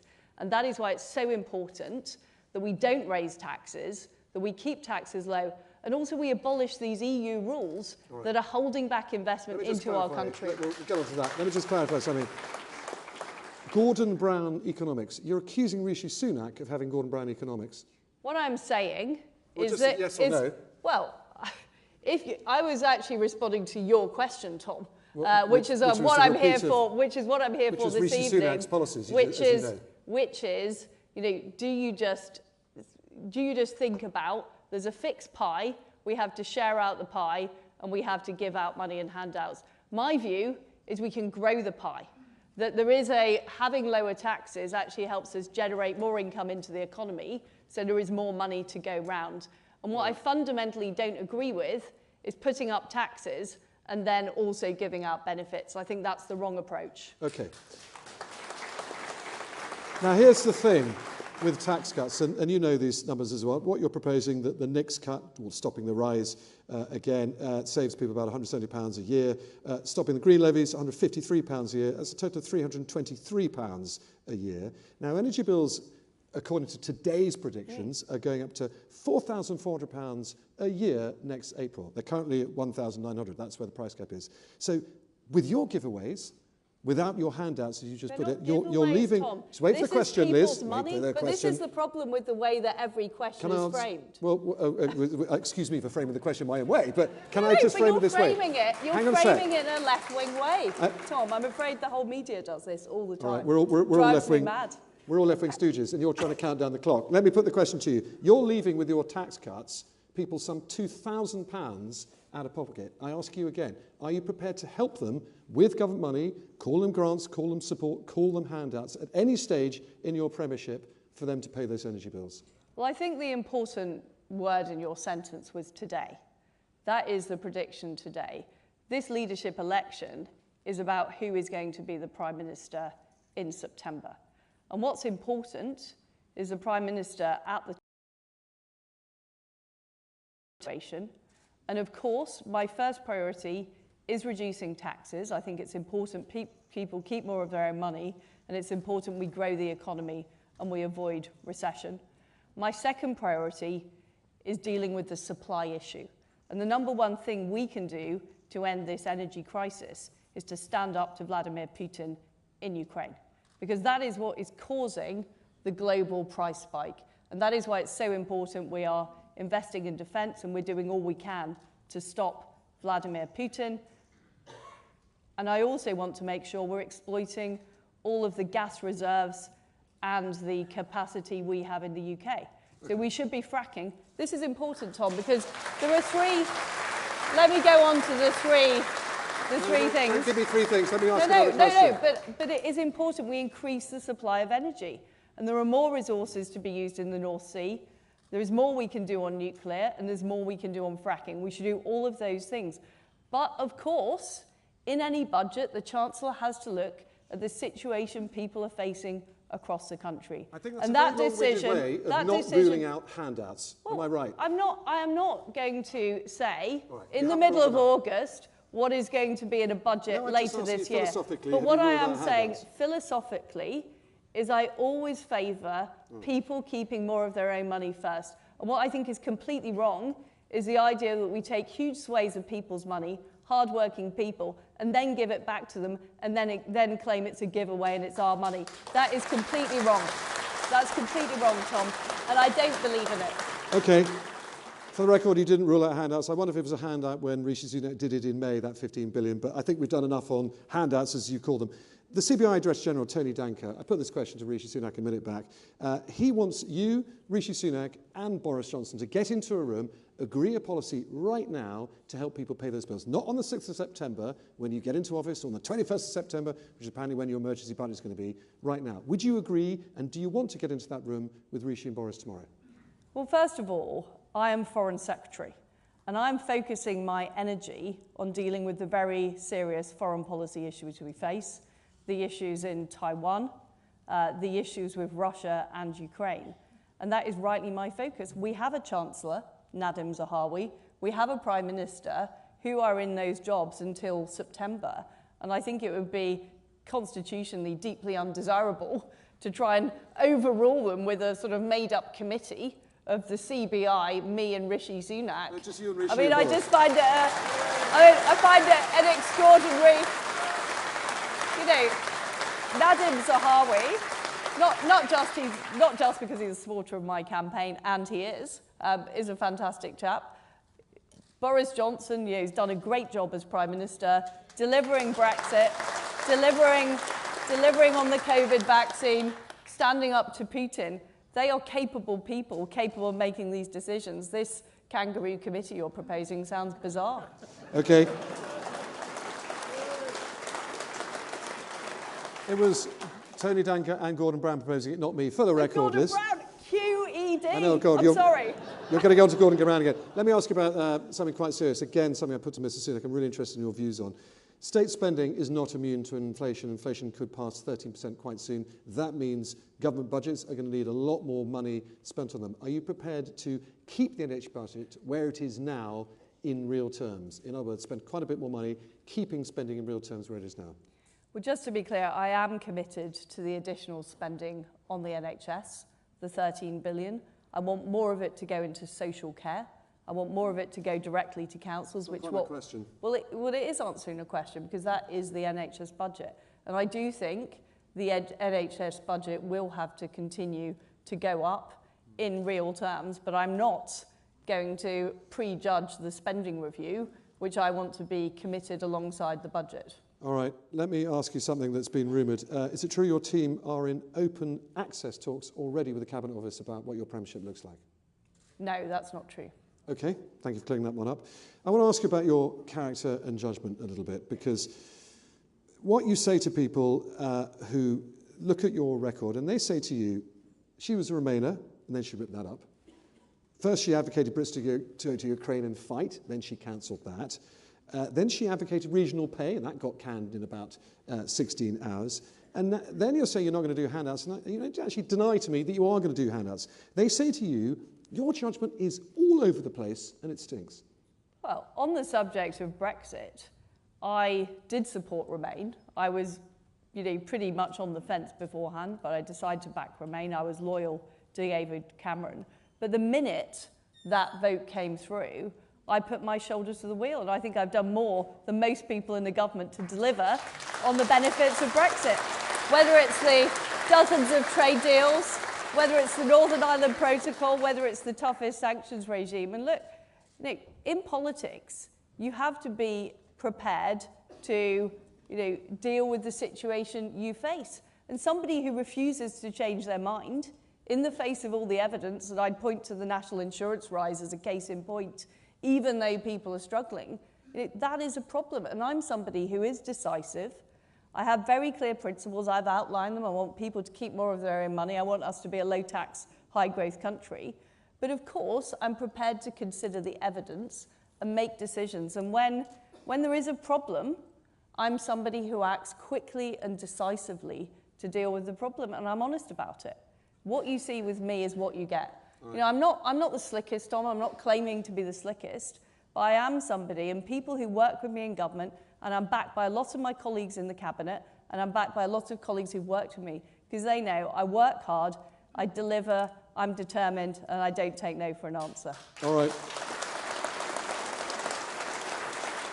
I'd like to get to some quickfire now, Liz, and I struggle with Rishi because quickfire tend to be long fire, but let's see if we can do this quickly, because if you don't, you're just depriving the wonderful audience of their turn to ask questions. Should the parliamentary inquiry into whether Boris Johnson misled Parliament continue? Well, that's a matter for Parliament, but I personally don't believe he misled Parliament. Well, you're an MP. Therefore, what is the point of the committee? Look, if you had a vote, would you vote to end it? Well, yes, but there isn't a vote, and it's going ahead. All right.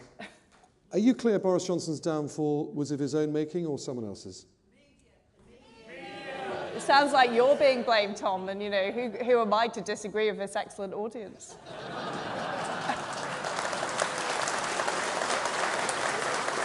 I think you're always going to get a clap for that. Just to be clear, Boris Johnson's downfall was the media's fault. That's your real view, is it? Not the audience's view. Not the audience's view, that's your view. As I said, I was one of Boris's first backers. I was his first cabinet backer. I was a loyal cabinet minister. I continue to serve as Foreign Secretary because I believe it's a very important job and I would be wrong to leave my post. But what is done? I mean, what is done, and we are where we are. All right, you avoided getting into the nitty-gritty of that one. Next quickfire. Would you follow through on Nadine Dorris's peerage if that's what the outgoing Prime Minister allowed? I'm not answering questions about hypotheticals, Tom. Okay, I'll put you on the fence on that one then still. Here's an easier one. Will you reinstate Northern Powerhouse Rail, which the government has? You will. Yes, and it will go to Bradford as well, I can tell you. Okay, it's another big spending commitment. You put that one on the Never Never as well? Tom, what I am about is making sure the economy grows by unleashing enterprise and opportunity, keeping taxes low, getting rid of those EU laws that are holding our country back. And that's what I will do. Okay. I believe in Britain, unlike some of the media who choose to talk our country down. For the record, that's the third time you've attacked the media, a lot of which supports your campaign. But anyway, we can talk about that one later, maybe. Here's an easy one for you. Here's an easy one. I'm sorry, it's not going very Are well. you looking forward to a second Donald Trump presidency? I think it's pretty unwise to comment on elections in other countries, particularly when you're Foreign Secretary. Would you like to see him run? As I say, it's very unwise to comment on elections in other countries. All right. I'm not going to be drawn on that one. The one thing you've if done. you ask me an easier yes or no question, I'll answer it. No, this is a really easy one. What's the one thing you've done in government that you most regret?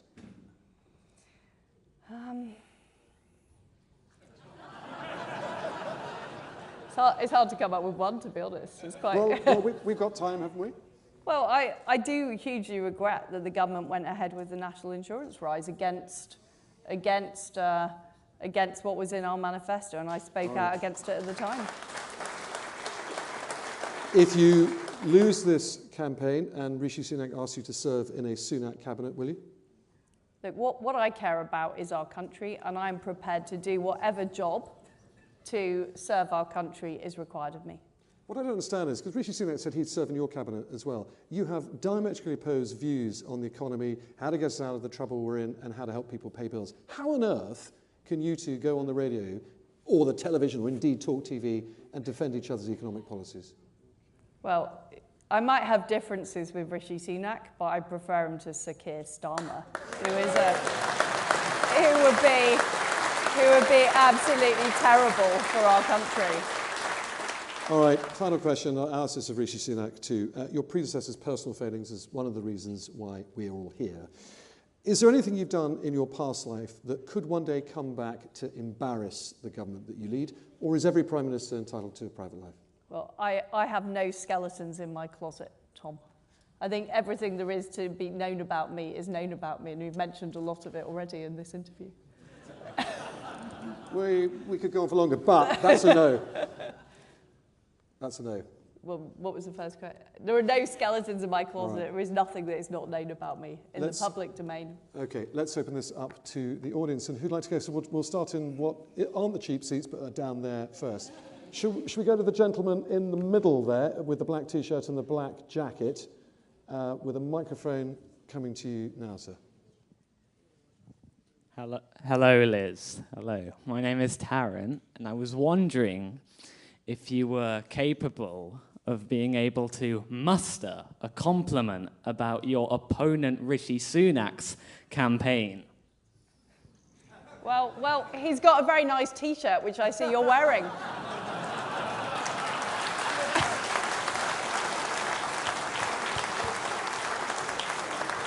Okay, let's have a question from further back in the stalls. If we can get the microphone up there. How about the gentleman who appears to have, well, you've all got blue wristbands on, that's going to help. White shirt, very high hand, dark hair, lifting from your seat now, that gentleman there. If you can pass the microphone to that gentleman, thank you. Thank you very much. My name's Richard. Liz, like yourself, a border-bred Yorkshire person, man, woman, and... I think you're a man. Very much like yourself, conservative, from a conservative pedigree that I am, a proud conservative voter, came from a working class background, went to a comprehensive school, saw an opportunity to join the British Army, served my country loyally for 26 years, retired. Thank you.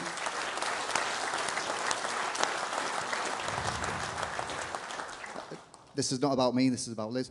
And subsequently done very well as a veteran. And my question is about benefits. A strange question. But not all benefits are means tested, which means that in certain households where you've got children, some earners are now in a sort of situation where they're earning above the child benefit threshold.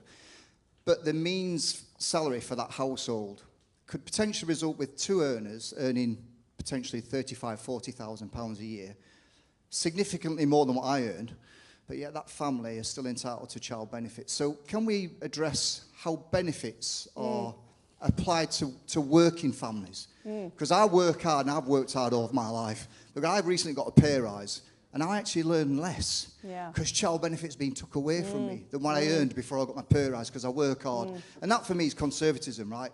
We work hard, we roll the sleeves up, we see straight and grasp those opportunities.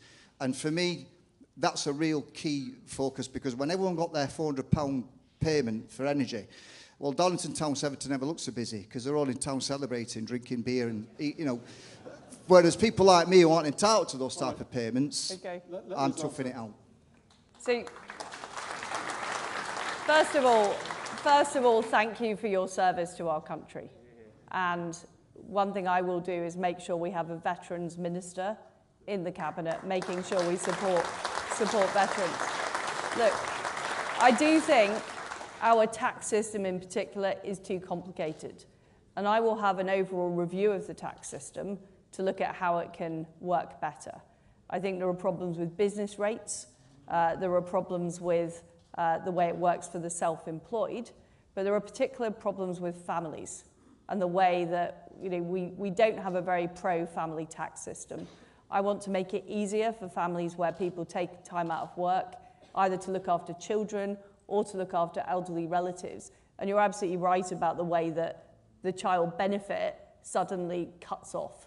So I will look at that in the round to make the system more pro-family, but also simpler for people too. Okay, let's talk to the lady with the silver hair rather than the grey hair with her arm raised and what looks like a green... It's blonde, I'm told. Do you know, you just can't trust the media, can you? This is the theme tonight.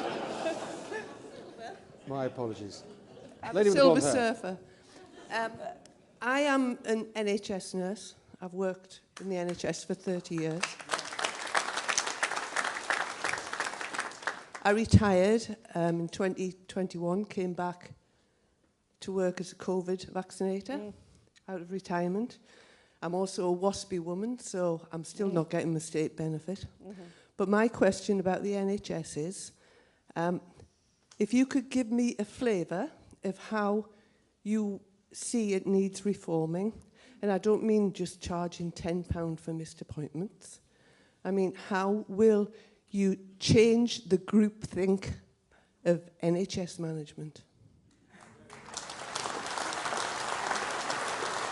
Well, thanks very much. And look, my mum was a nurse working in the National Health Service, in fact, in Leeds at St James's Hospital. So I heard a lot of stories about how things were or weren't working when I was at home. And what I would say is we need to make sure that we are retaining the really important staff on the front line, our nurses and doctors. And I hear too many stories about how there are lots of layers of management in the organisation. There are a lot of central diktats that people aren't able to make decisions about what's best for patients. And I think we need more local decision making. I think we need to, people like you who did a fantastic job coming back into the National Health Service during COVID.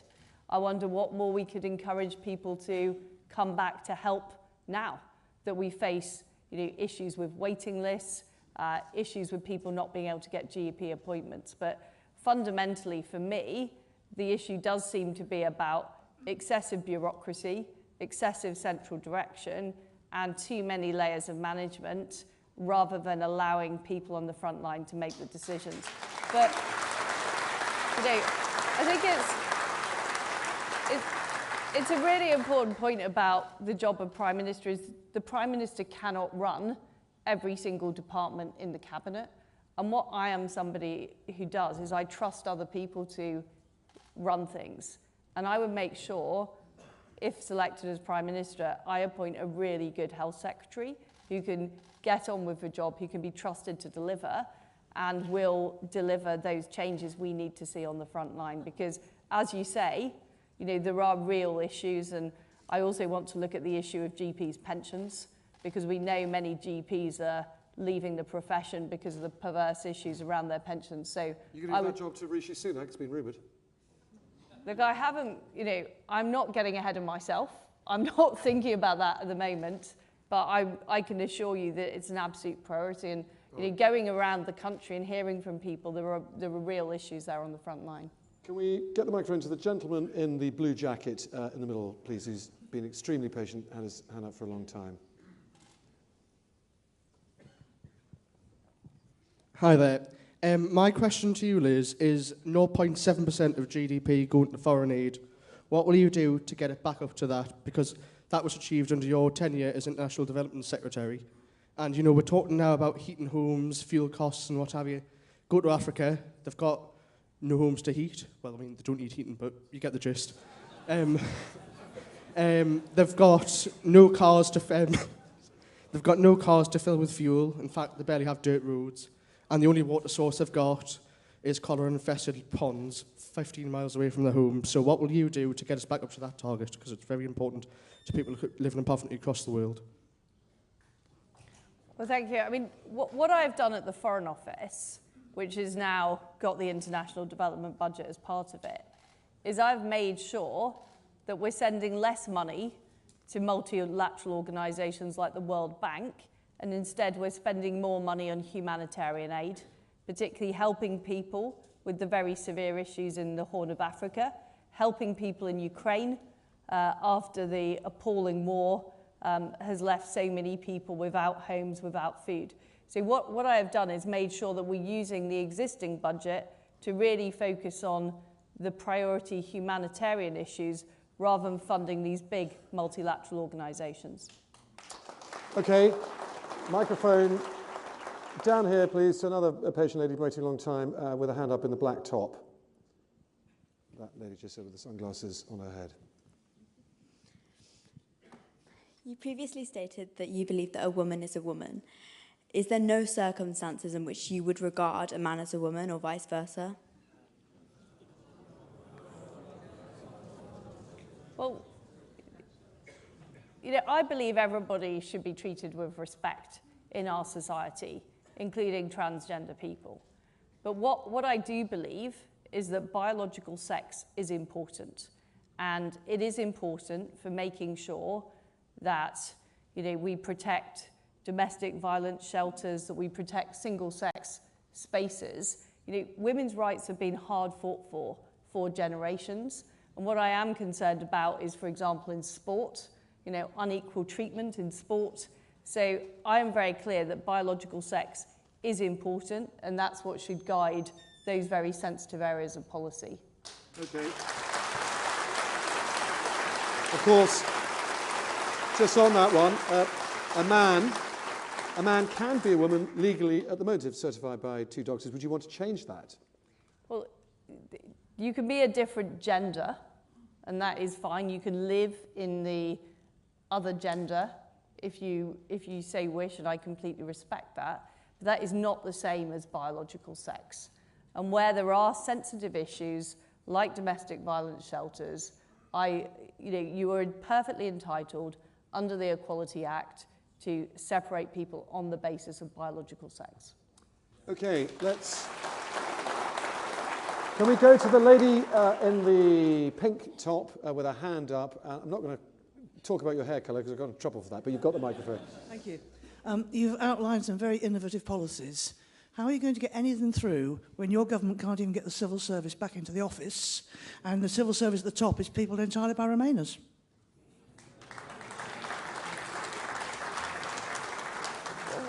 Well, what I can say is it takes leadership. It takes leadership from the Prime Minister and from Secretaries of State in their department to make sure things get done. And in every single job I've had in government, you know, the Trade Department, the Foreign Office, I have made sure the things got done. I mean, civil servants, you know, there are some civil servants who do spend a lot of time working from home, for example. That is certainly true. But what I will say about the Foreign Office is people work round the clock.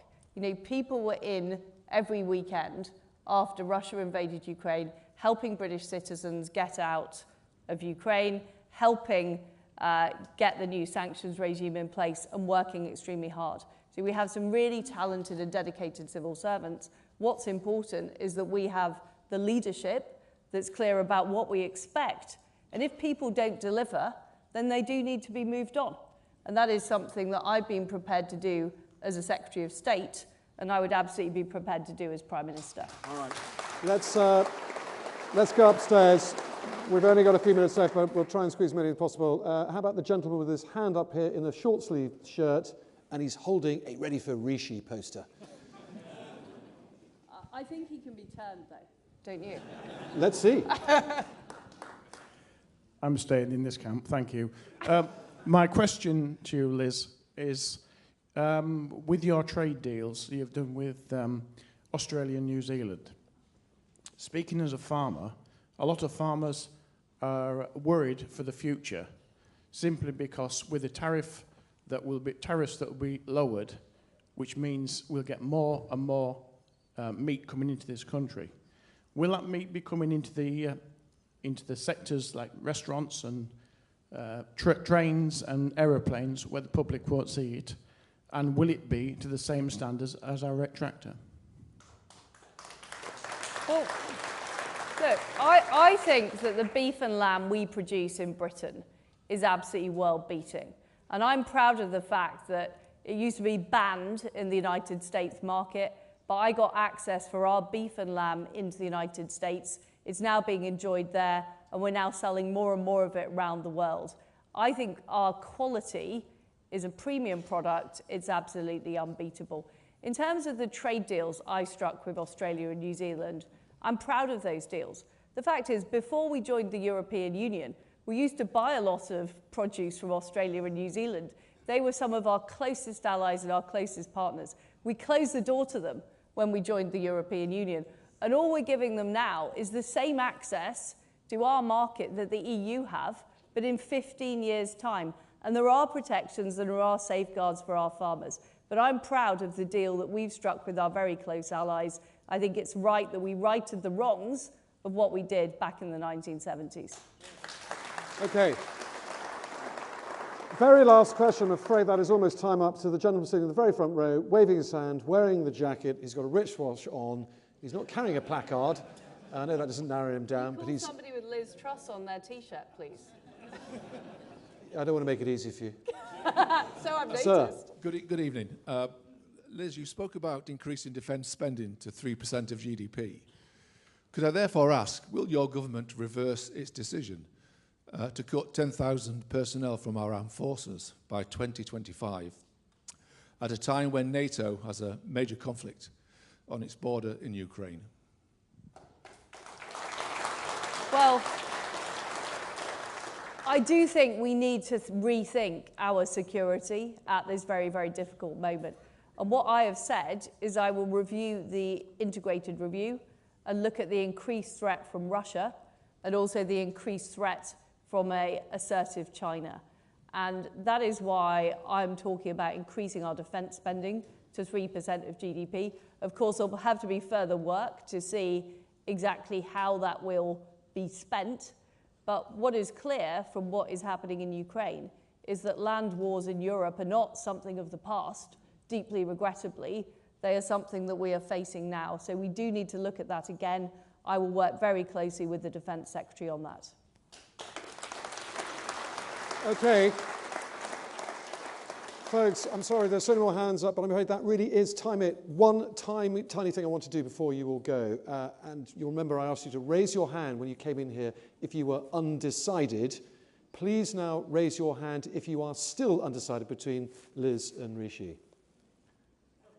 Well, that's fascinating. So that looks like, I'd say, 10 to 15% are now undecided, down from 40% when you vote. So someone has changed your minds. Don't tell me who, because I'll get into trouble. Just cast your votes. Folks, that is it. Thank you so much for listening. Thank you for listening to me. Thank you, Liz Truss. Thank you. Thanks very much. I'm sorry I was mean about the media talk. It's cheap.